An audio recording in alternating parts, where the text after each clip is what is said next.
I am confident that religious leaders will do their utmost to prevent the world's descent into the abyss of chaos. We already observe such inspiring examples on the global level. The Congress of the Leaders of World and Traditional Religions, the Document of Human Fraternity, the Mecca Declaration, Bahrain Dialogue Forum, the Abrahamic Family House in the United Emirates.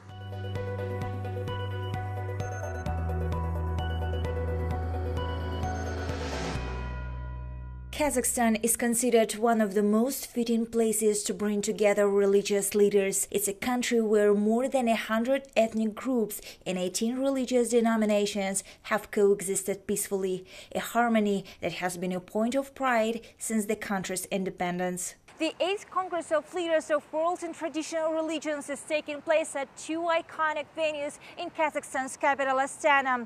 The Palace of Peace and Reconciliation, built specifically for this gathering almost 20 years ago, and the Independence Palace, both standing as symbols of equality, unity, and constructive dialogue for humanity. This year's Congress is centered on synergy for the future, a message seen as vital in today's turbulent world. 100 delegations from 60 countries have gathered here. Leaders of Islam, Christianity, Judaism, and other faiths took part in the plenary session alongside President Tokayev. The key expectation is turning spiritual diplomacy into a force for building peace worldwide.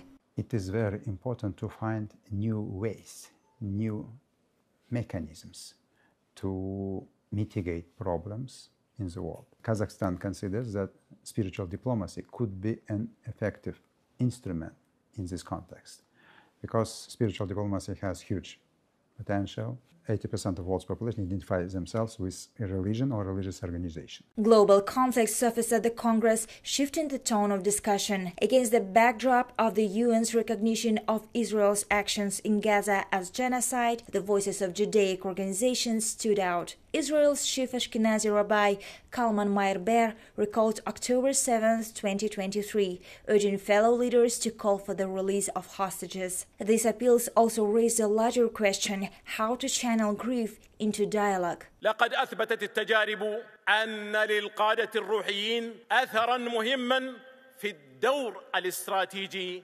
للحضور الديني أو ما يسمى بالدبلوماسية الدينية الروحية الخلاقة، وذلك عبر الحوار والوساطة والمصالحة في إطارها المتاح دينياً وروحياً.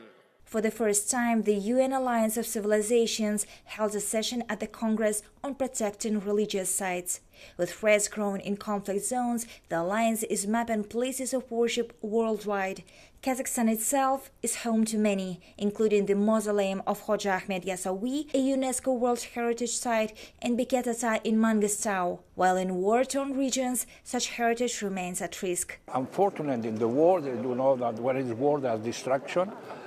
We had some events in the war between Ukraine and Russia, but now we are, of course, in the Middle East. And in the Middle East, unfortunately, we have seen, you know, the tragedy in Gaza, how even Catholic Church, even some mosques has been destroyed, and that it cannot be, you know, acceptable. Alongside these concerns came broader appeals from international leaders. In a video message to the plenary session, UN Secretary-General Antonio Guterres reminded delegates that differences can be a source of strength. A letter from Pope Leo XIV was also read to the participants. So it is a moment of darkness, but where religious leaders can really contribute with solidarity.